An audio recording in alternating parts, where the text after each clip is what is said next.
ቀጥይ ሞጣ እኔ በጣም ነው የምወድህ። አመሰግናለሁ። ከጅማ ነው? አዎ ከጅማ ነው።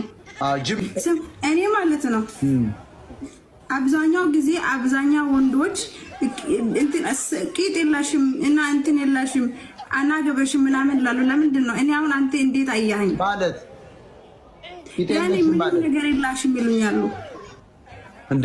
የምን ቂጥ? ምን አውቃለሁ። አንቺ ያለ ቂጥ ነው እንዴ ተፈጠርሽው? እኔ ምን አውቃለሁ። ቂጥ የላሽም ከንፈር የላሽም ይሉኛሉ። እስኪ ተነሽና እንሽ እሺ ሞጣዬ ይኸው እስኪ ተነሽና እንሽ ይኸው ናር ወደዛ ሂጅ። ራቅ በይ አይ ደህና ነሽ ገና ልጅ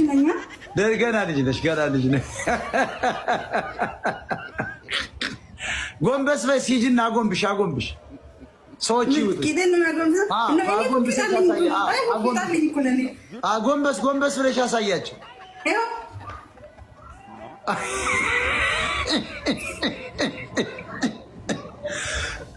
ኦሮሞ የዋህ ነው። ምን እኮ ለዚህ ነው ኦሮሞ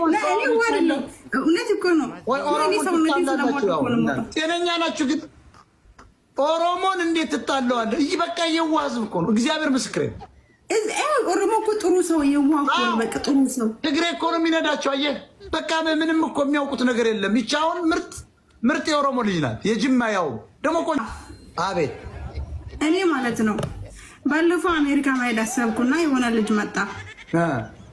ከዛም ጀነጀንኩትና እኔ እዚህ ሲጫወት አየን። አንቺ ቂጥ የለሽም አለኝ። ቂጥ የለሽም አለ? አዎ። አይ ተይው፣ እሱ ዝም ብሎ ነው። ይሄ በቂጥ የተመታ ነው ሰውየው። ማን ነው ስሙ? ስሙን ታውቂዋለሽ? ስሙ እንትና ይባላል። ጅቦ አያጅቦ። አዎ ሞጣ አቤት። ለምን እኔ ሁለተኛ መስራት አርግተኛ ትወስዳኝም አሜሪካ?